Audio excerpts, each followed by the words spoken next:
Nathalie Lovenbruck. Je suis mariée avec Emmanuel depuis 35 ans, depuis un petit bout de temps. Et je suis aussi conseillère conjugale et familiale au cabinet Mots Croisés. Tous les couples qui s'aiment ont envie de vivre une sexualité harmonieuse. Or, ça ne va pas toujours de soi. L'expérience le montre. Aujourd'hui, je crois qu'on parle beaucoup de sexe, mais on ne parle pas tellement de la sexualité. Sexualité comme rencontre de deux personnes, comme chemin aventureux d'une rencontre d'amour. Et je crois que c'est ça que j'ai eu envie de partager. Et de fait, j'ai eu aussi envie de parler de la parole de l'Église, puisque l'Église, en termes d'amour, elle s'y connaît.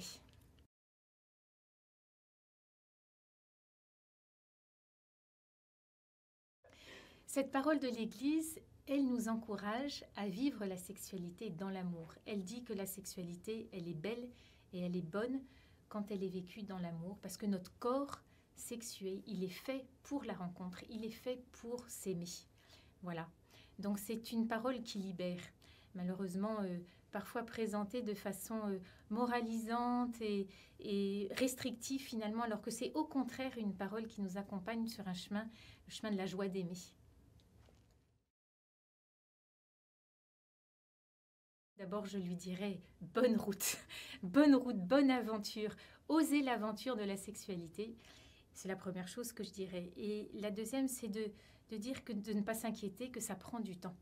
Que l'harmonie sexuelle, c'est un chemin de maturation dans l'amour, justement, qui demande donc de s'approcher, de s'ajuster, de comprendre qu'on fonctionne différemment, comme homme, comme femme, et aussi avec nos personnalités différentes. Et donc, qui demande de se parler beaucoup, de pouvoir dire les gestes qu'on aime ou qu'on aime moins, de pouvoir trouver les situations qui favorisent justement cette rencontre amoureuse, et donc d'en prendre soin de la sexualité. Et que s'il y a des difficultés, pareil, de ne pas s'inquiéter, que les difficultés sont naturelles, parce que la sexualité, elle épouse toute la vie conjugale. Et la vie conjugale, c'est pas un fleuve tranquille. Donc les difficultés, au contraire, les prendre comme justement des occasions de mieux se rejoindre, de mieux se comprendre. Comment entretenir la flamme? C'est vrai que l'expression est belle parce qu'il s'agit d'un feu à entretenir.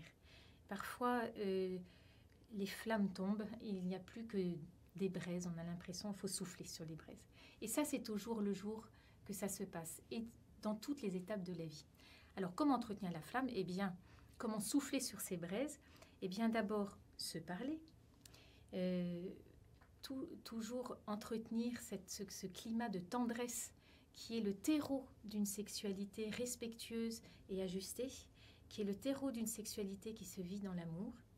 Entretenir la flamme, c'est oser la fantaisie, mais toujours dans le respect, bien sûr, de ce qu'aime l'autre et de l'autre. C'est passer du temps ensemble, prendre le temps de passer un petit week-end en amoureux, de réserver du temps à deux. Moi, ce que j'ai pu observer, que ce soit dans ma vie personnelle, autant que en accompagnant tous ces couples, c'est que les difficultés qu'on peut rencontrer dans la vie conjugale, et donc aussi dans la sexualité, nous appauvrissent en fait, nous font que peut-être qu'il y a quelque chose de l'idéal qu'on est obligé de lâcher et simplement de rentrer dans ce que nous sommes, avec nos limites. Et la sexualité, elle a à voir avec nos limites humaines. Et c'est ça justement qui est beau dans la sexualité, c'est qu'on n'est pas tout à soi tout seul. Alors les difficultés nous appauvrissent, mais du coup, elles nous permettent de repartir humblement l'un avec l'autre, côte à côte, justement, comme le dit la Bible, l'un avec l'autre pour avancer sur ce chemin de la joie d'aimer. Parfois, on croit qu'une sexualité harmonieuse, c'est une sexualité où tout marche bien. Non, une sexualité harmonieuse, c'est une sexualité où peu à peu, on apprend à s'aimer comme on est, avec nos limites, avec nos difficultés, à travers nos difficultés. Et c'est en touchant nos limites qu'on se met vraiment en marche vers un amour simple, un amour vrai. Voilà. Et sur ce chemin, le Christ nous accompagne.